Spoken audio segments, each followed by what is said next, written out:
자, 우리가 계속 이제 하나님의 이름을 함께 부르면서 이것이 이제 우리의 기도의 제목이 되도록 금요철에 한동안 계속 그 이름을 나누기로 했죠.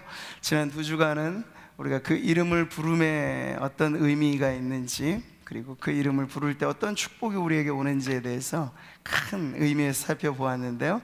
이제 오늘부터는 그야말로 성경에 계시는 하나님의 이름을 하나하나 이렇게 정성스럽게 꼼꼼히 탐구생활 풀듯이 그렇게 우리가 좀 살펴보려고 합니다.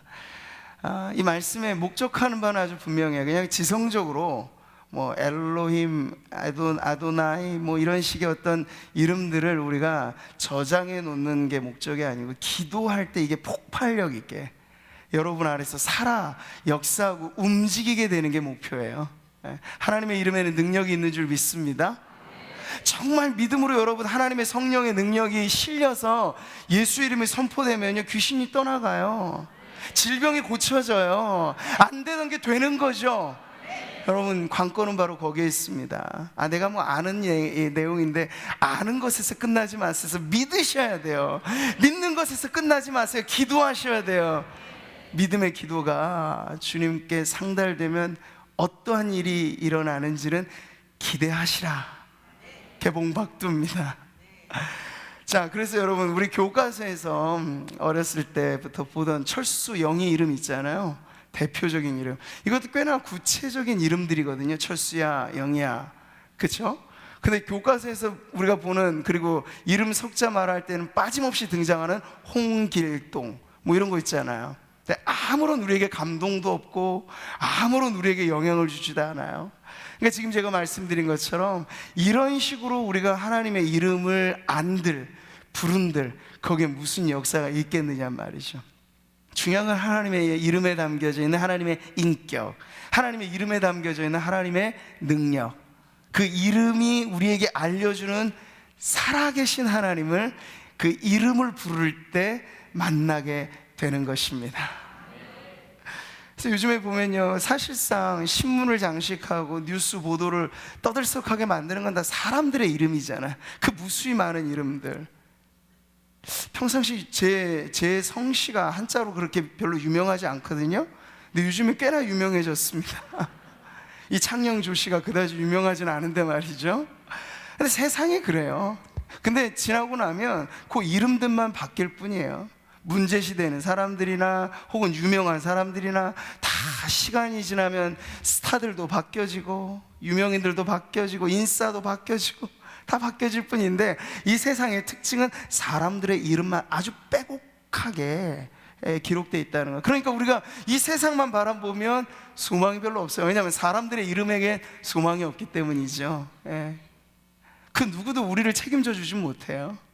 자기 살기 바빠요. 사실 한 사람 한 사람 죽음 앞에 서 있는 인생이 어찌 우리를 책임져 줄 수 있겠습니까? 권력을 갖고 있고 돈을 갖고 있을 때는 힘께나 써 보이지만 죽음 앞에 서 있는 인생들이라고요. 우리 모두가.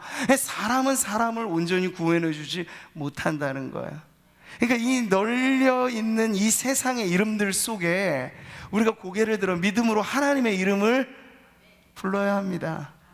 희망은 거기에 있는 거고요, 구원은 거기에 있는 것이죠. 그래서 저는 우리가 오늘도 이제 계속 보게 될 하나님의 이름이 불려질 때마다, 알게 될 때마다 그 이름이 우리의 찬송의 이유가 되기를 바랍니다. 그 이름을 붙잡고 여러분이 기도하게 되시기를 바라고요. 그럴 때 그 이름 안에서 우리 안에 역사하시는 하나님의 기막힌 손길을 경험하게 되는 저와 여러분, 우리 구미상모교회 또 금요철에 함께 하시는 모든 분들 되시기를 축복합니다. 자, 오늘 우리가 살펴보게 될 엘로힘, 하나님의 이름이에요. 따라해 볼까요? 엘로힘. 네, 창조주 하나님에 대해서 우리가 오늘 살펴보게 될 텐데요, 좀 들어보지 못한 제가 외국어를 한번 말씀을 드려보겠습니다. 베레시트 바라 엘로힘 에타 샤마임 베타 아레츠. 제가 원어민 수준으로 하지는 못했습니다만 히브리어로 창세기 1장 1절을 제가 읽어드린 거예요. 베레시트 바라 엘로힘 에트 하샤마임 베에타 아레츠. 이게 순서대로 직역하면 태초에 바라 그가 창조하셨다. 엘로힘 하나님이, 그리고 하늘과 그 땅을, 이런 어순으로 지금 배열되어 있는 거예요. 자, 여기서 이제 우리가 등장하게 되는 이름을 소개받는 거죠. 엘로힘이라고 하는 이름. 이건 이제 좀 복합되어져 있는 의미예요. 우리 교회에서도 꽤나 잘 알려진 찬양대들이 있죠. 엘마 찬양대, 엘천 오카리나 있죠. 이 이름이 다 합성어로, 제가 보니까 우리 원로 목사님이 히브리어랑 한자를 결합시키셔서 아마 장명을 하신 것 같아요. 근데 엘이라고 하는 건 히브리어로 신을 뜻합니다. 신. 이게 조금 더 늘려서 말하면 엘로아라고 하는 게 신을 뜻해요. 근데 여기에 복수의 의미, 여럿을 뜻하는 의미가 끝에 붙었어요. 그래서 엘로힘이 된 거예요. 그러니까 이 엘로힘이라고 하는 독특한 단어에 우리는 번역을 지금 태초에 하나님이라고 하잖아요. 그러니까 하나님이라고, 또 영어 성경은 God이라고 했겠죠. 나라마다 단어가 다 차이가 있어요. 근데 가장 고대, 이 하나님의 하나님 되심이 계시될 당시에 그 언어로 말하자면 히브리어는 엘로힘이라는 단어로 지금 하나님을 우리들에게 소개시켜주고 있는 거예요. 복수의 의미가 담겨져 있을 뿐만 아니라 엘로아라고 하는 단어는 신이라는 뜻뿐만 아니라 강하다, 강한, 능한, 어떤 강력한, 이런 것을 포함한 단어예요. 자, 여기서 이게 복수가 된다고 하는 건 뭘까요? 악센트가 더 찍히는 거죠. 매우 강한, 매우 능한, 이런 의미가 이 안에 담겨져 있는 거예요. 자, 하나님의 이름을 탐구하는 과정에서 우리가 먼저 많고 많은 이름 중에 엘로힘을 살펴보는 이유는 이게 성경에 제일 먼저 소개되는 이름이기 때문에 그래요. 창세기 1장 1절부터. 그리고 꽤나 빈도수가 아주 많이 사용됩니다. 엘이라고 하는 단어는 약 200번 이상, 그리고 엘로힘은 2500번 이상 사용된 단어. 그러니까 하나님에 대한 이름을 말할 때 엄청나게 빈도수 있게 사용된 이름이라는 점에서 우리가 눈여겨봐야 된다는 거죠. 창세기 1장에 나와 있는 창조 기사가 있잖아. 이 안에 엘로힘이라고 하는 단어는 31번이나 나와요. 그러니까 창조라고 하는 아름다운 역사를 성경이 우리들에게 알려줄 때 하나님의 이름을 도배한 거예요. 근데 그 도배된 이름이 엘로힘, 전능자, 창조자, 강력한 능력으로 이 모든 창조의 역사를 이루신 분으로 이렇게 등장하게 되는 거죠. 사랑하는 성도 여러분, 신앙의 첫 관문이 있으니 그게 무엇일까요? 먼저는 우린 창조주 하나님을 믿어야 합니다. 창조주 하나님을 건너뛰고 구원자 하나님을 믿는다, 이게 사실상 가능하지 않아요. 그냥 구약 성경은 다 뒤로 한 채 신약 성경만 가지고 우리는 예수님만 믿어, 이렇게 말할 수 없어요. 성경은 온전히 유기체적으로 이 66권이지만 오직 한 권의 책이라고 말할 수 있는 그 한 권의 책은 삼위일체 하나님, 삼위 하나님이 어떻게 인간을 구원해 가시는가 하는 그 역동적인 구원의 여정, 구원의 파노라마를 소개해주고 보여주는 말씀이라고 할 수 있죠. 그래서 그 처음의 역사가 어떻게 시작되었는가, 등장이가 하는 인물이 누구인가? 창조주 하나님이 거기 등장한다는 거죠. 그러면 성경에 나오는 많은 기적들, 신앙이 없는 분들은 그 기적 때문에 걸림이 되죠. 우병이요, 그거 누가 믿어? 동정녀 탄생 거 누가 믿어? 무리를 어떻게 걸어가? 과학으로는 안 되죠. 인간의 이성과 경험으로는 안 되죠. 그런데 하나의 전제가 해결되지 않아서 그게 이해가 안 되는 거예요. 근데 그 하나의 전제가 해결되면 뭘까요? 이 모든 것에 있어서 창조주가 계시다 라고 하는 창세기 1장 1절이 열리게 되면요, 믿음으로 이게 쑥 들어오게 되면요, 그 다음부터는 문제될 게 없는 거예요. 이 창조주는 여러분, 요즘에는 유신 진화론이라고 하는 말도 있어서 이 진화론과 신앙을 좀 이렇게 잘 버무려서 과학의 세계와 창조를 좀 이렇게 같이 섭렵하자는 의미에서 유신 진화론도 각광받는 하나의 또 하나의 진화, 이 창조론과 진화론의 중간에 좀 애매한 설명이기도 한데요. 근데 이것도 사실은 이 단계가 해결되면 굳이 유신진화론이라고 하는 말을 쓸 필요가 없어요. 왜냐하면 창조주가 계신데, 그 창조주의 능력이 어떤 정도냐면 말씀으로 보여지는 이 모든 만물을 지으실 정도의 능력자다. 그분은 시간에 매이지 않고, 그분은 공간에 매이지 않고, 시간과 공간이 창조되기 이전부터 우리가 영원이라고 말하는 그 영원하신 분으로서 영원하신 하나님의 작정 속에 때가 되어 태초라고 하는 땅과 하늘이 만들어지게 되는, 시간과 공간이 창조되어지는 그 순간이 바로 그 전능자 창조주로 인하여 생겨지게 되었다 라고 하는 게 여러분 믿어지면요, 1만 년, 2만 년 여전히 원숭이가 진화돼서 사람이 됐는데 우리는 그 진화된 사람이 신앙을 갖고 있다, 이런 얼토당토하는 얘기를 할 필요가 없는 거예요. 자, 그럼 많은 사람들이 이 창조주 하나님을 믿지 못하기 때문에 기적이 믿어지지 않는 거죠. 기적이란 무엇입니까? 여러분, 창조 자체가 기적의 결과거든요. 우리가 지금 자연이라고 말하는 이 모든 상태가 그냥 있는 게 아니에요. 우리는 자연을 보면서, 과학자들은 봐라, 이 자연이 이 안에서 아름다운 나름의 섭리로 있는데 무슨 이것을 누가 만들었다고 하느냐.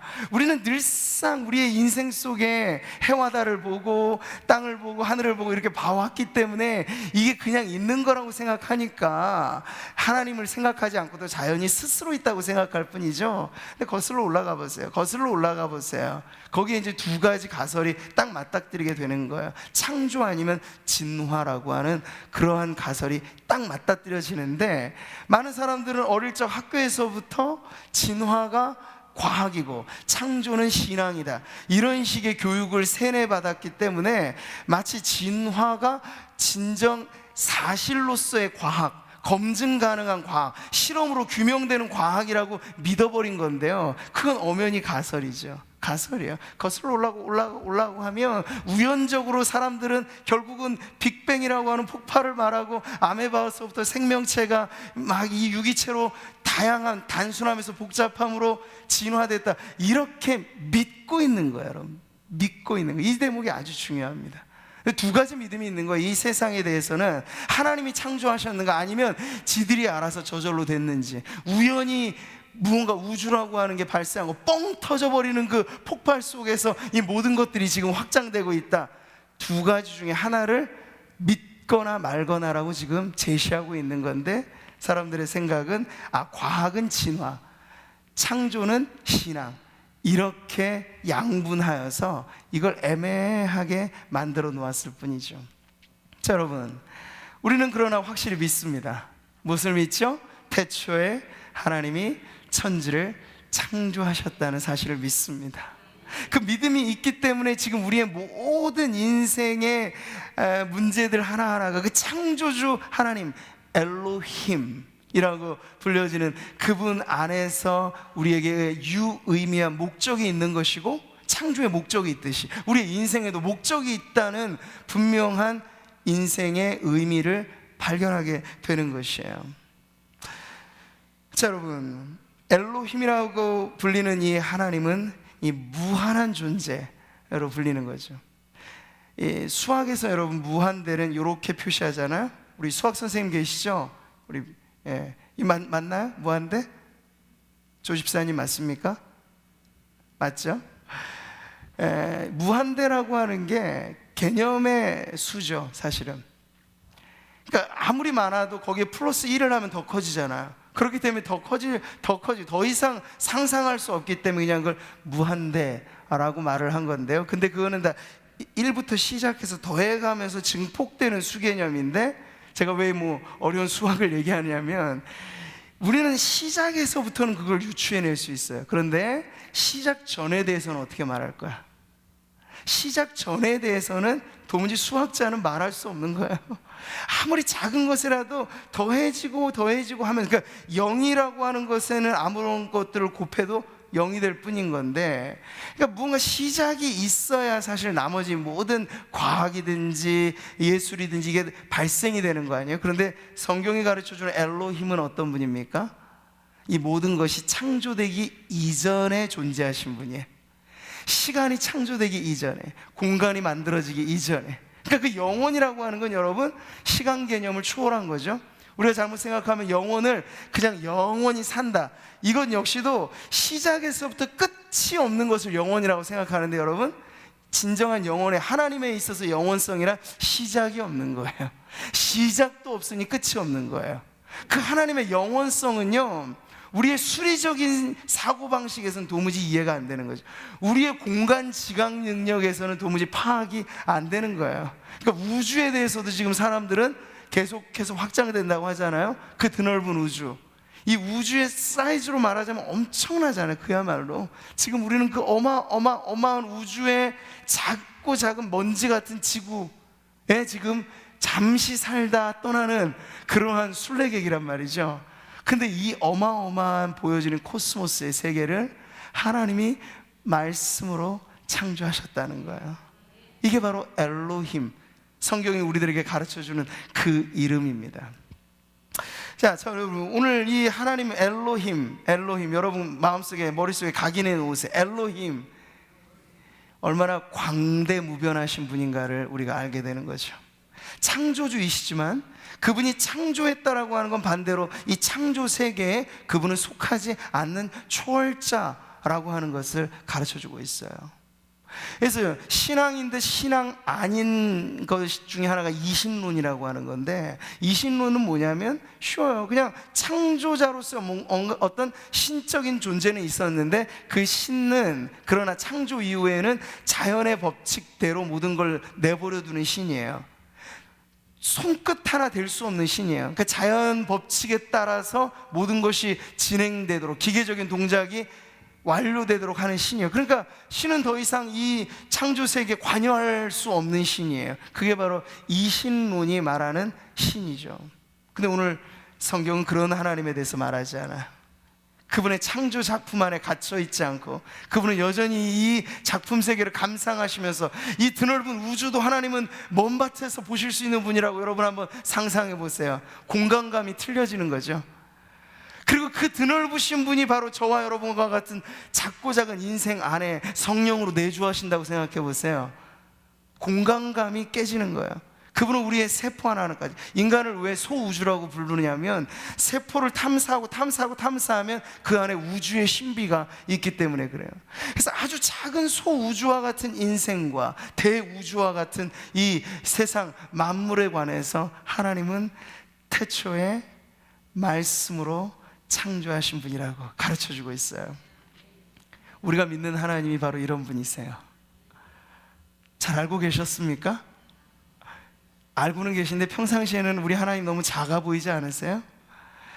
내가 어떤 문제에 부딪히면 그 문제를 해결해 주시기 하나님도 버거워하시는 것 같은, 우리 실제로 경험하고 우리가 이해하는 바대로의 하나님으로만 우리가 하나님을 제한하는 것이 우리의 신앙에 있어서 가장 극복해야 할 벽이라고 할 수 있어요. 그러니까 여러분, 신앙은 내 경험에 의존하는 것이 아닙니다. 신앙은 뭘 의존하는 거죠? 하나님의 진리의 말씀을 의존하는 거예요. 우리 한국교회 주석가로서 아주 유명한 박윤선 목사님이 계신데, 그분은 목회할 때 성도들에게, 이 신학자이기도 하니까 어려운 말들을 많이 쓰셨어요. 그래서 성도들이 알든 모르든 신학적인 막 개념을 다 듣도록 해서 딱 치면 나오게끔 훈련을 시켰는데, 그분 교회 가면은 이것 하나는 정확하게 가르쳐 주셨어요. 우리의 신앙이라고 하는 것이 무엇인고 물을 때 계시 의존적인 사색이라 하는 걸, 독특한 표현을 아예 성도들이 딱 각인되도록 말했어요. 거기서 강조되는 게 뭐냐면 하나님의 계시의 말씀, 이 진리의 말씀을 가지고 우리가 생각하는 것이 신학이라는 것이고, 진리의 말씀을 우리가 믿는 것이 신앙이라고 하는 거예요. 그 진리의 말씀이 첫 구절에서부터 소개시켜주는 하나님은 결코 작지 않아요. 우리 주머니 속에 모시고 다니는 하나님이 아니라고요. 근데 기독교 신앙을 우리가 고백하면서도 실제로 우리가 하나님이라고 하는 이름을 부르긴 하지만 실제로 들어가 보면은 많은 사람들이 집안에 모시고 있는 가신처럼 맞아요. 신주단지를 모시고 살아가는 사람들 정도밖에 하나님에 대한 인식과 믿음이 없이, 우리가 죽고 사는 문제, 마지막 최종의 문제는 죽음이잖아요. 질병의 고통은 죽음 때문인데, 그 문제 앞에서도 창조주 하나님, 엘로힘 하나님을 믿기 때문에 넉넉히 그 문제를 통과할 수 있게 되는 것이 바로 믿음입니다. 오늘 이 자리에 함께 우리 성도님들 안에 죽음을 이기는 믿음이 있으시기를 축복합니다. 어디서 그게 생길 수 있냐면 창조주를 믿으면 되는 거예요. 생명의 기원자, 우리에게 호흡을 주신 분, 우리를 나게도 하시고 여기까지 살게도 하시고 마지막 죽는 순간까지도 우리를 지켜주실 수 있는 분, 그분이 바로 우리 인생의 기원이고 인류의 기원이고 이 모든 보이는 세계와 보이지 않는 세계의 기원이신 창조주 하나님이시라는 거예요. 사랑하는 성도 여러분, 믿음은 그 대상이 누구인가가 중요한 거예요. 믿습니다, 믿습니다 말을 많이 하지만 예전에 보세요. 출애굽한 이스라엘 백성들이 믿습니다, 믿습니다 했어요. 하나님 그 여호와의 이름을 불렀어요. 그런데 진정 그들이 춤추고 광란의 놀이를 한 대상이 금송아지 앞에서 금송아지를 보면서 이가 우리의 하나님이라 불렀단 말이죠. 근데 여러분, 이럴 수도 있다는 거예요. 하나님의 말씀을 떠나서 우리가 믿습니다, 믿습니다 하는 그 믿음의 대상이 정말 하나님이 보시기에는 나 아닌데? 너 잘못 믿고 있는 건 아니니? 이렇게 놀라실 만한 믿음이 있죠. 그 믿음을 우리는 사이비 신앙이라고 말하잖아요. 신앙인 듯 신앙 아닌. 이단이 왜 무섭습니까? 이단에서도 찬양해요. 이단에서도 말씀 가르칩니다. 이단에서도 심지어 예수님도 말합니다. 이단에서도 성령님도 말합니다. 근데 가만히 들어보면 어쨌든 그 뿌리가 말씀에 다 있지 않고 교주의 생각이 이 모든 걸 왜곡시킨 것을 내가 믿습니다, 믿습니다 하는 게 이단이에요. 그럼 여러분, 내가 믿노라고 말을 하는데 그 믿음이 신주단지 모시는 듯한 정도, 혹은 사이비, 혹은 이단 정도에 만약에 속한 믿음이라면 얼마나 낭패겠어요. 나 평생 그것을 진짜로 믿었는데 나중에 그게 가짜라고 판명되면 얼마나 여러분 안타깝겠어요. 예수님 말씀하시잖아요. 그날에 이르러 나를 대하여 주여 주여 부르는 자마다 다 하나님의 나라에 들어갈 수 없다고 하셨죠. 그 주여 주여 부르는 추종자들 중에는 심지어 내가 주의 이름으로 귀신도 내쫓았고, 내가 주의 이름으로 선지자 노릇도 했고, 기타 등등, 내가 그렇게 했는데 왜 나를 모른다 하십니까? 예수님 단호하게 말씀하세요. 나를 떠나라, 불법을 행한 자들아. 그 불법이 뭐겠어요? 하나님의 말씀에서 벗어난, 그러니까 이단은요, 말씀에 뭔가를 더하는 게 이단이고, 이단은 말씀에서 뭔가를 빼는 것이 이단이에요. 그렇게 해서 사람들을 왁자지껄하게 끌어모은들, 그게 무슨 부귀영화겠습니까? 여러분, 성락교회 김기동 씨 아시죠? 목사라고 부를 수도 없는 사람이에요. 이제 말년에는 그 추문에 시달리다 끝에 이 스캔들로 지금 세간에 오르내리고 있잖아요. 근데 저는 그 사람은 그렇다 쳐도 더 딱한 사람들이 그 수만 명의 교회라고 하는 이름으로 모였어요. 목사라고 하는 사람의 설교도 들었어요. 그런데 그 사람들의 신앙이 담보가 될 수 없는 신앙이라고 한다면 여러분, 얼마나 그게 끔찍한 일이겠습니까? 그러니 우리는 사람 따라 믿으면 안 돼요. 여기 서 있는 이 조준환 목사도 제가 말씀에 따라서가 아니라 허튼 소리 하면 안 되는 걸로 여러분이 믿으셔야 돼요. 목사님 말이니까 다 맞겠지. 아니요, 틀릴 수도 있어요. 그러니 늘 두렵고 떨림으로 하나님 말씀을 상고하고 붙들고 이 말씀에 저 자신을 매려고 애쓰는 거죠. 사람의 말을 따라서 해서는 안 되고 하나님의 말씀을 따라갈 때 그것이 참된 신앙이 되는 것입니다. 신앙의 번지수를 여러분 정확히 하셔야 돼요. 성경은 시작부터 우리에게 창조주 하나님을 가르쳐 주셨어요. 그분은 작지 않아요. 그분은 무능력하지 않아요. 그분은 제한받지 않아요. 창조주는 바로 그런 존재예요. 우리 인간만에 대해서 관여하지 않아요. 저 안드로메다 성운을 주님이 운행하시는 분이에요. 북극과 남극 누가 그걸 다 지킬까? 사람들은 걱정태산이고 하지만 걱정하지 마세요. 하나님이 다 보존하고 계세요.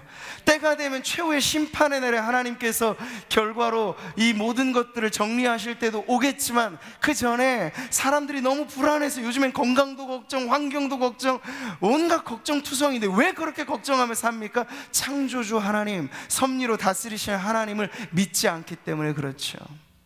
이 믿음이 우리 안에 있으면요, 비록 세상이 허물어져 가는 것 같고 내일 당장 지구에 종말이 온다는 소식이 있을지라도 오늘 우리는 창조주 하나님으로 인하여서 흔들림 없이 견고한 소망 가운데 이 마지막 날을 이라 할지라도 살아가게 될 줄 믿습니다.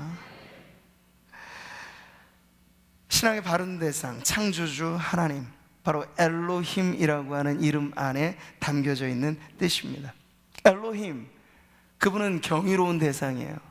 우리가 쉽게 말할 수 없는 분이에요. 근데 신앙하며 살면서 우리가 빠지기 쉬운 문제 중에 하나는 하나님을 너무 쉽게 부른다는 거죠. 그러니까 옛날 유대인들이 다 잘한 것은 아니고, 그들이 예수님을 믿지 않았다고 하는 가장 결정적인 문제로 인해 지금까지도 역사상 이스라엘 백성들이 지금 곤욕을 당하고 있잖아요. 그런데 그들의 신앙의 태도 중에 우리가 본받아야 될 것 중에 하나는 바로 그들은 하나님의 이름을 쉽게 부르지 않았어요. 여호와 혹은 야훼라고 부르는 그 하나님의 직접적인 이름은 감히 우리가 동양의 문화권하고도 비슷하죠. 아버님의 함자, 성함을 자식이 막 부르지 않잖아요. 그래서 한자 한자를 띄어서 말한다거나 아니면 다르게 부르잖아요. 유대인들은 그랬단 말이죠.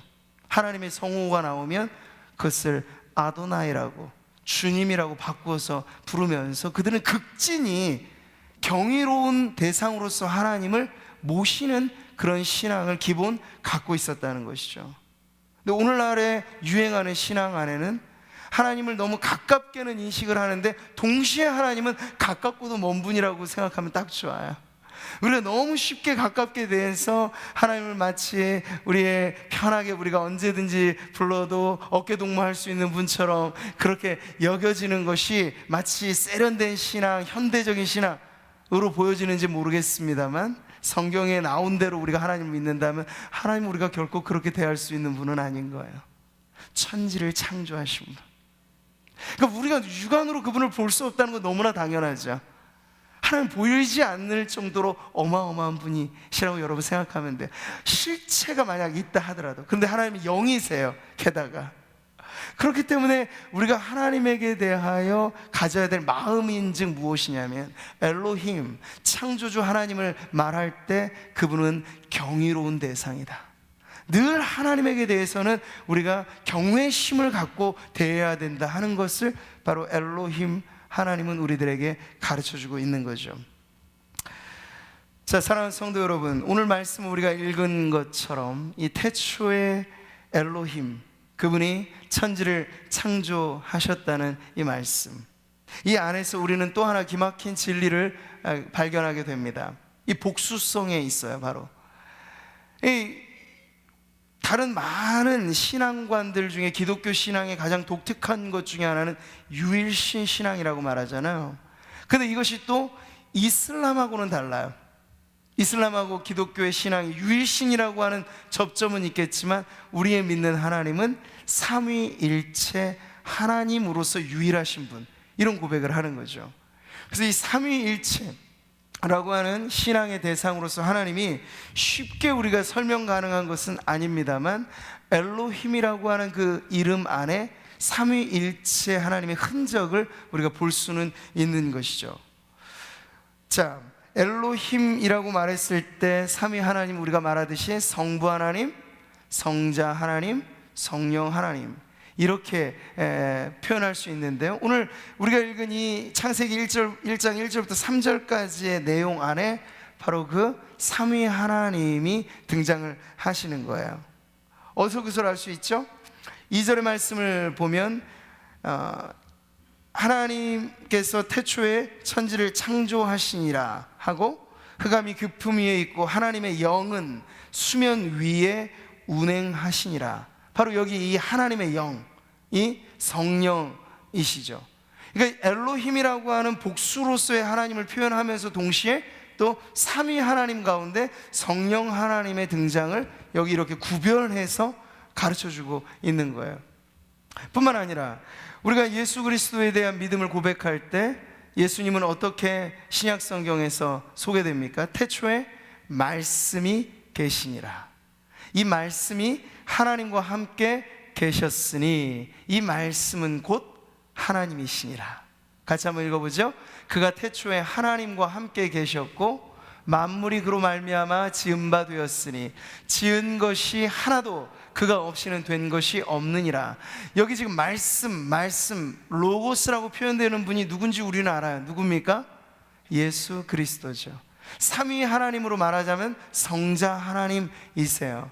그래서 창세기에 나와 있는 이 창조 기사 안에 성자 하나님의 존재가 성령처럼 명시되어 있지는 않지만 신약 성경과 함께 우리가 딱 이해해 보면 답은 나오는 거죠. 말씀으로 천지를 창조하셨는데 그 말씀이 살아계신 인격으로 표현하자면 성자 하나님이시라고 하는 거예요. 그러니까 이 창조의 모든 그 작품들은 삼위일체 하나님 엘로힘 안에 포함되어져 있는 그 복수성 삼위 하나님의 공동 작품이라고 말을 할 수 있는 것이죠.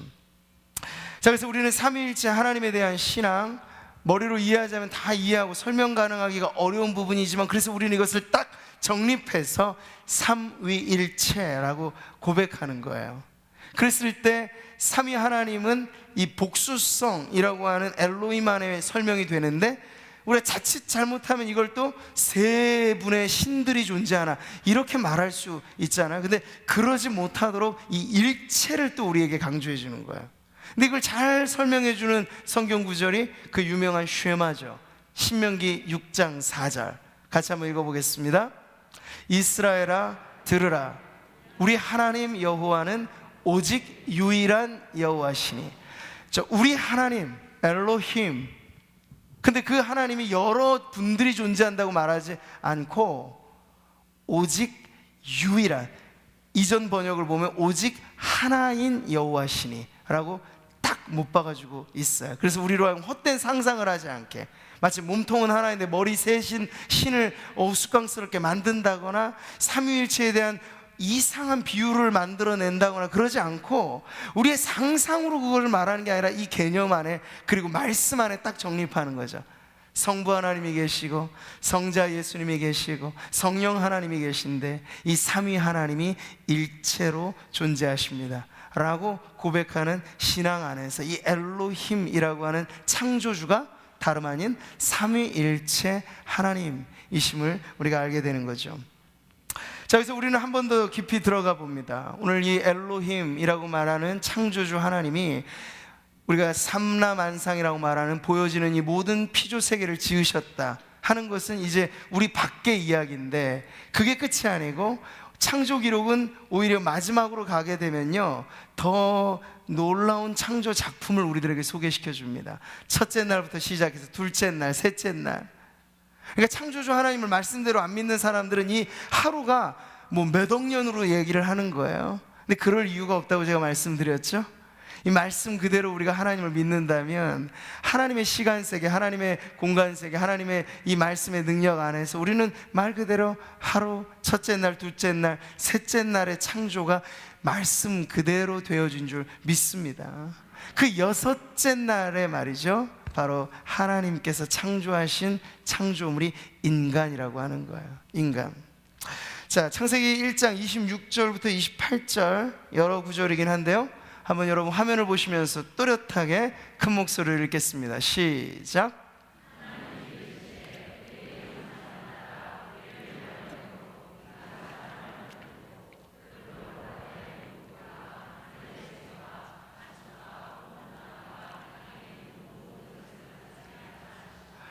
하나님이 자기 형상 곧 하나님의 형상대로 사람을 창조하시되 남자와 여자를 창조하시고 하나님이 그들에게 복을 주시며 하나님이 그들에게 이르시되 생육하고 번성하여 땅에 충만하라. 땅을 정복하라. 바다의 물고기와 하늘의 새와 땅에 움직이는 모든 생물을 다스리라 하시니라. 아멘. 그러니까 창세기 1장 1절부터 28절 이어지는 이 1장이 사실은 성경 전체를 열어가는데 서문과 같이 없어서는 안 돼. 이걸 건너뛰고는 참된 신앙을 운운할 수 없도록 만드는 아주 중요한 장인데, 그 장에서도 마지막 대목에서 여러 구절 할애한 게 바로 인간의 창조라고 하는 거죠. 자, 우리는 엘로힘을 말할 때 이 우주 만물의 창조자뿐만 아니라 조금 더 우리에게 와닿게 인간의 창조자라고 고백을 하는 것이에요. 여기서 지금 뚜렷하게 나오는 강조점이 있죠. 전에는 없었던, 이전의 창조물들을 말할 때는 그냥 엘로힘이라고 표현되는데, 그 엘로힘이 진정 성부와 성자와 성령께서 영원한 교제 가운데 하나이시구나 라고 하는 걸 이보다 더 직접적으로 가르쳐주는 대목이 없어요. 무엇인가요? 우리의 형상대로, 지금 삼위 하나님 사이에 거룩한 협의가 지금 이루어지고 있는 거예요. 우리의 형상대로, 우리의 모양대로 우리가 사람을 만들자. 영원하신 하나님의 계획과 작정에 지금 우리가 지금 이것을 엿듣고 있는 거죠. 하나님 친히 성삼위 하나님께서 서로 이렇게 작정을 하시는 내용을 말이에요. 자, 그래서 우리는 인간의 창조에 있어서 우리는 자식을 보면 그 부모를 보는 거죠. 부모를 닮은 자식이라고 말하는데, 그 부모는 또 부모, 부모는 또 부모, 이렇게 계속해서 거슬러 올라가게 될 때 우리는 첫사람 아담에 도달하게 되는데, 그 아담과 하와, 오늘 1장에는 그냥 아담의 창조를 따로 기록하지 않고 통틀어서 여섯째 날 있는 사람의 창조를 말씀하신 것인데요, 거기서 보게 될 때 바로 이 인간의 원형을 보게 되는 거예요. 근데 그 인간의 원형이 누구를 카피한, 누구의 복사본으로 지금 나오나요? 하나님의 형상대로, 하나님의 모양대로 지음받았다 하는 걸 말하고 있죠. 쉽지는 않은 말이에요. 이 하나님의 형상이라고 하는 건 엄청난, 사실 방대한 신학적인 이 논의가 있는 내용이기도 한데, 오늘 우리는 그렇게 이 자체를 논하는 게 아니라 엘로힘이라고 하는 창조주 하나님께서 우리를 지으셨다라고 한 이 대목에만 우리가 집중해서 보는 건데, 고로 중요한 건 이거예요. 우리와 하나님과의 관계, 원본과 카피본의 관계라고 말할 수 있어요. 물론 우리는 하나님의 영성을 똑같이 담지는 않아요. 하나님의 무한하심을 똑같이 담지는 않아요. 그러나 하나님의 인자하심, 하나님의 지혜로우심, 하나님의 사랑, 인간과 하나님이 공유점이 있는 그 모든 부분은 바로 하나님의 카피로서 만들어진 피조물이 바로 우리다. 때문에 여러분, 아무리 동물이 이쁜들, 견이 이쁘고 묘가 이쁘고 동물이 이쁜들, 동물은 동물이고 사람은 사람이에요. 헷갈리지 마세요. 헷갈리지 마세요. 집에 자꾸 놓지 않은 자식들이 많으신 성도님들이 계셔서 저도 헷갈리는데, 교족에는 없는데 막 누구 막둥이 이름이 하나 또 있대요. 가보니까 사랑받는 예쁜 강아지가 있는 거예요. 강아지는 강아지이고 사람은 사람입니다. 이걸 헷갈려 버리면 여러분, 하나님의 창조의 순서를 뒤바꿔 버리는 거고, 하나님께서 엿새째 창조하신 인간의 창조가 얼마나 고귀한 건가에 대한 부분이 희미해져 버리는 것이죠. 그래서 애완 사랑한다 이런 개념을 제가 뭐라고 말씀드리는 건 아니지만, 이 창조의 원리와 창조의 질서까지를 훼손시키는 오늘날의 문화는 우리가 기독교인으로서는 저항을 해야지, 그걸 그대로 따라가서는 안 된다는 얘기죠. 하나님은 엄연히 구별해 하셨어요. 짐승은 짐승대로 다른 날에 이렇게 하시면서 인간 창조에 관해서만큼은 독특하게 만드신 거죠. 무엇을 따라?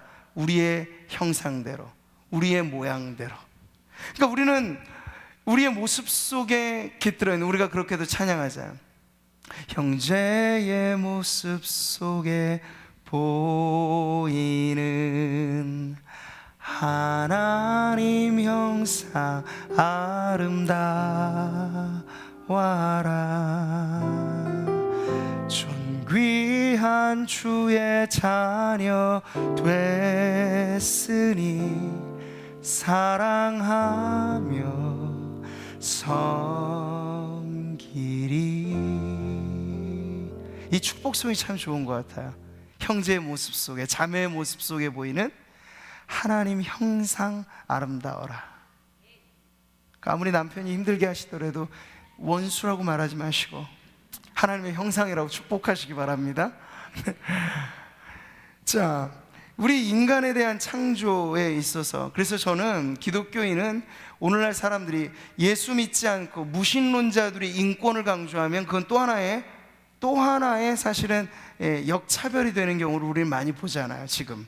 그렇죠? 성평등을 얘기하면서 동성애를 운운하면 이 모든 것의 코어는 인권이라고 하는 것인데, 그 인권이 뭐예요? 인간 중심주의죠.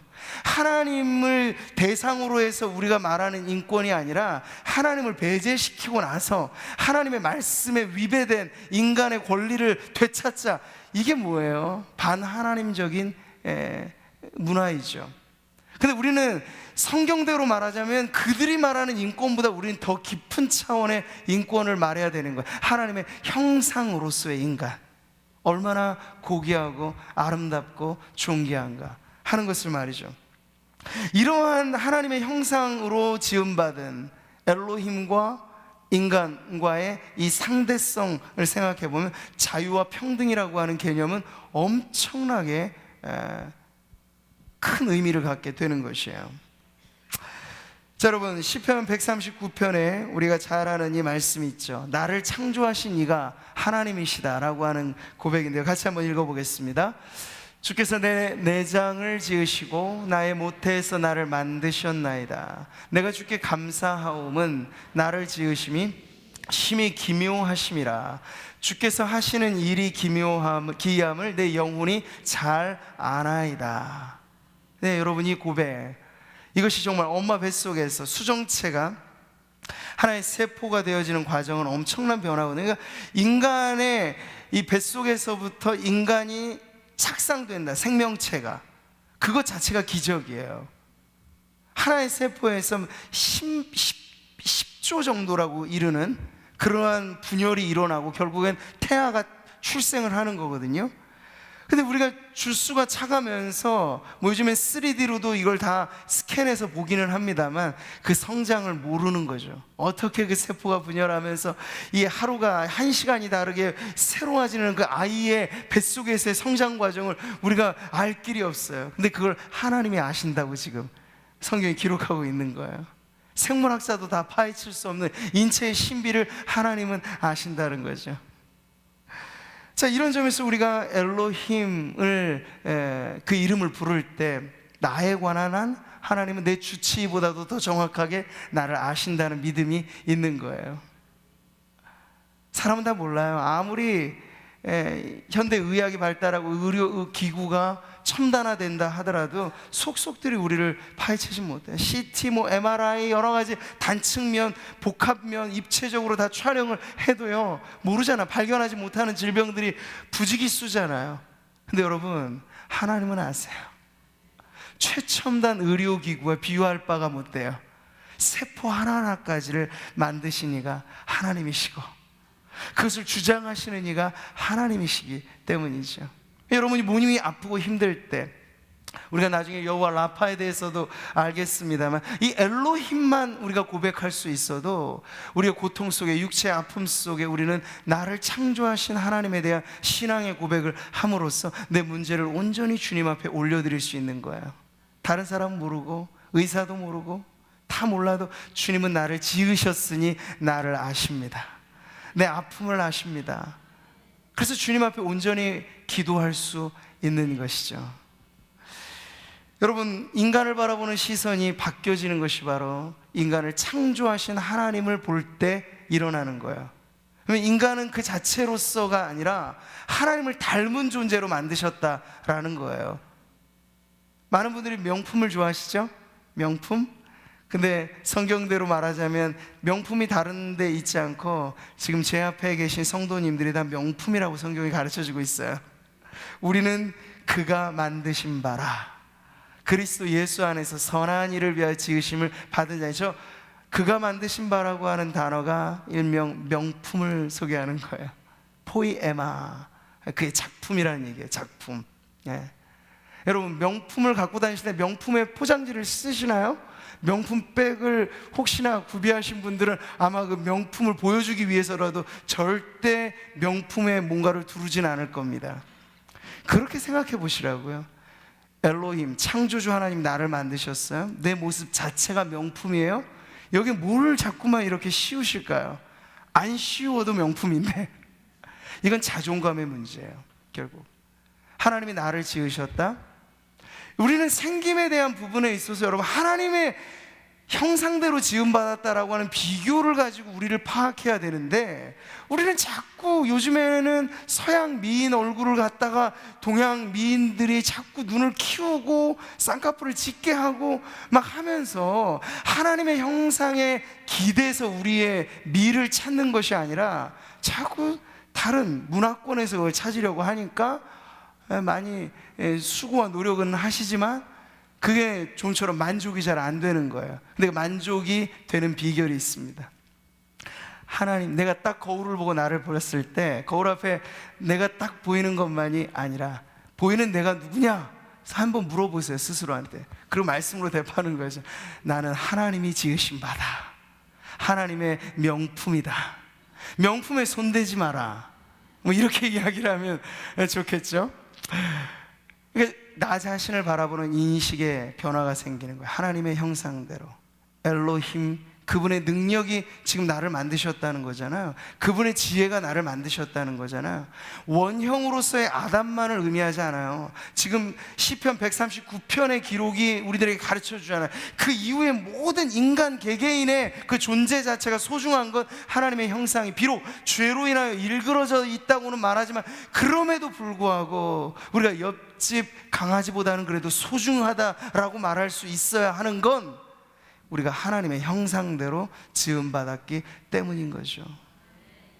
그럼 여러분, 나, 당신, 그리고 우리를 생각할 때 우리는 인간됨의 그 존귀함이 나를 창조하신 하나님을 닮도록 내가 지음받았다 하는 이 사실 속에, 하나님과 상대한 내 모습 속에 여러분, 세상의 기준이 아닌 성경의 기준대로 자존감을 갖고 살아가시기를 축복합니다. 하나님은 다양한 것을 좋아하시기 때문에 일란성 쌍둥이도 다 달라요. 그러니까 나는 내 생긴 모습 고유한 그대로가 주님의 형상이라고 생각하시면 돼요.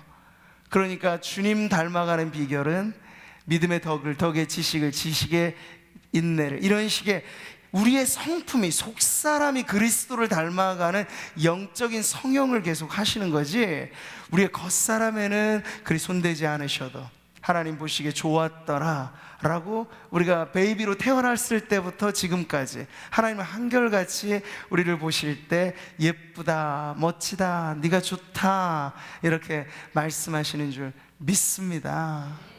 어떻게 계속 제가 이런 말씀을 드리니까 좀 이제 나도 제법 괜찮구나 하는 생각이 좀 드시나요?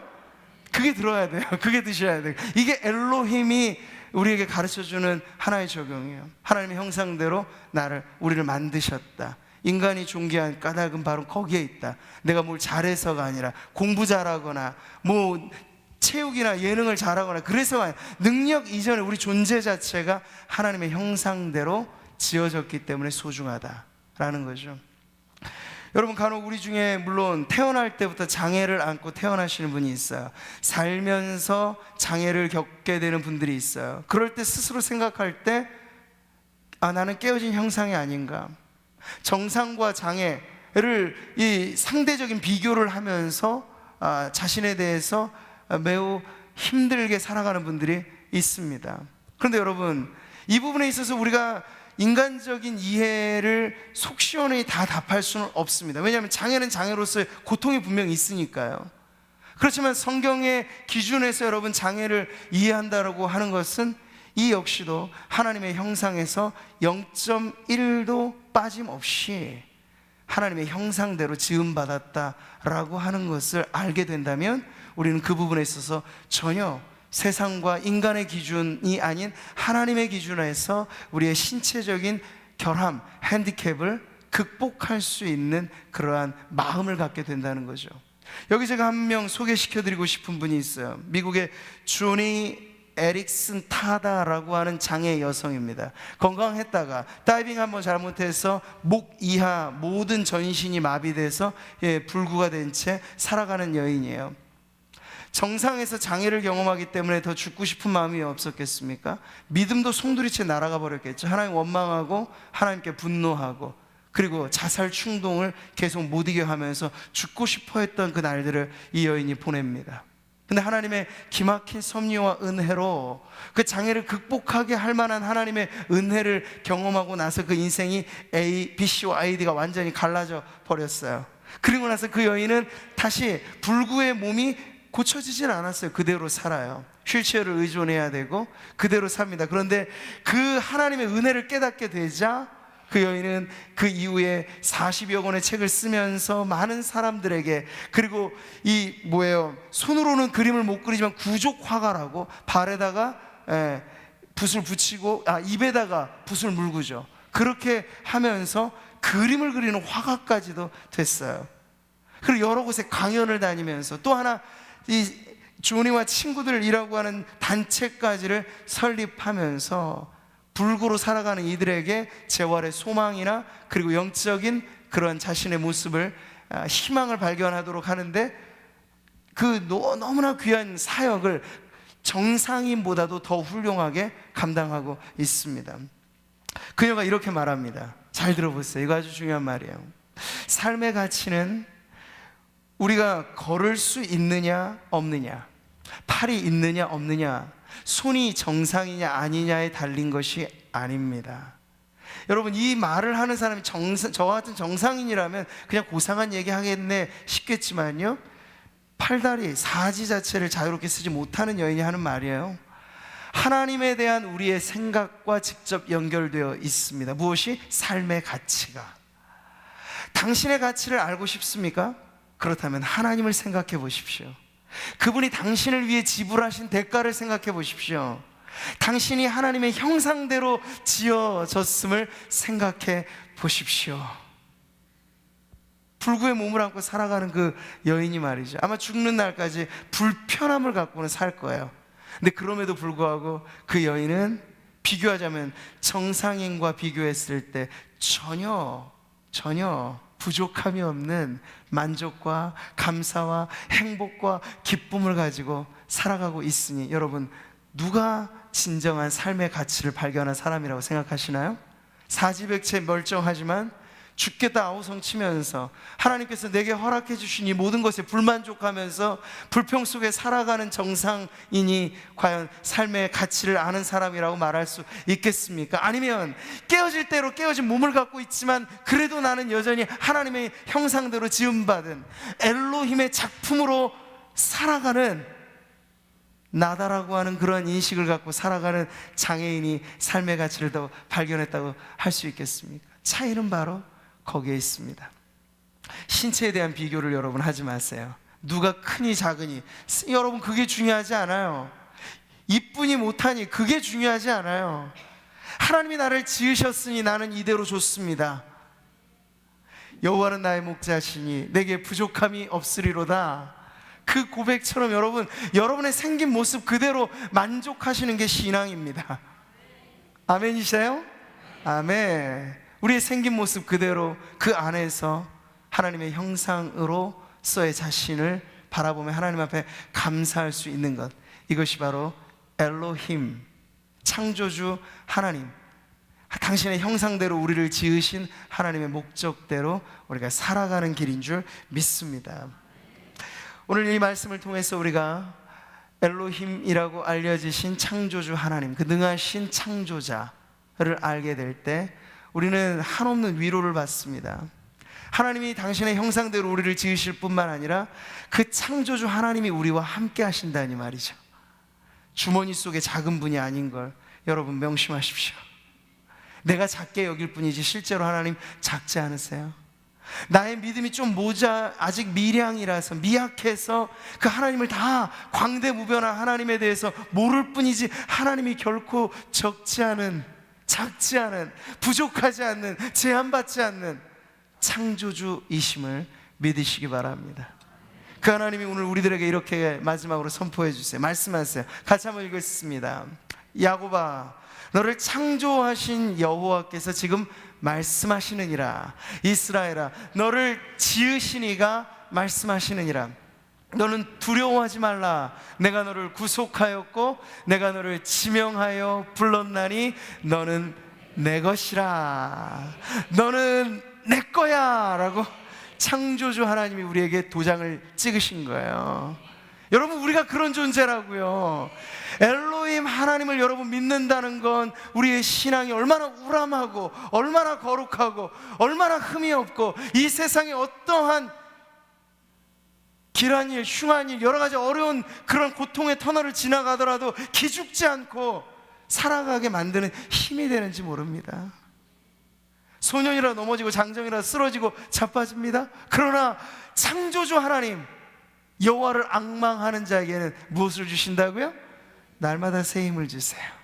독수리의 날개치며 올라감 같은 오늘 이 힘을 여러분 창조주 하나님으로부터 공급받는 여러분 되시기를 축복합니다.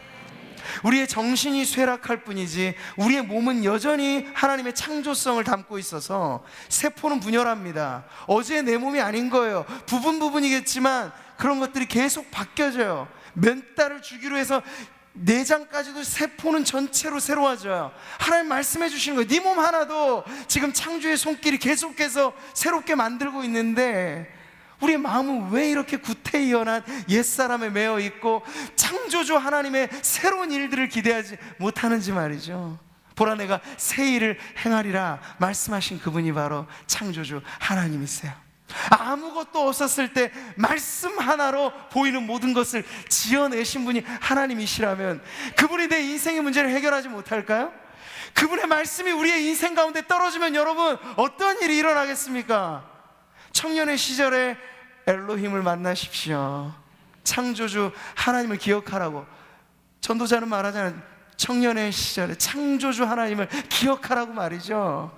이 사람을 보며 세상을 볼 때 만족함도 없고 모든 것이 다 포기해야만 되는 다포 세대라고 말을 하지만 기독 청년들은 달라야 되잖아요. 창조주 하나님을 우리가 믿는데 왜 포기해요? 포기하지 마세요. 하나님 말씀하시면 없던 것이 생겨요. 전혀 무에서 하나님은 만들어내세요. 우리 인간이야 쪼물딱 뭔가가 재료가 필요하겠지만 하나님은 재료에 기대지 않으세요. 그 하나님을 우리가 믿는다면 우리의 모든 인생은 청년뿐만 아니라 노년의 시대에도 아름답고 존귀한 하나님의 백성으로 살아가게 될 줄 믿습니다.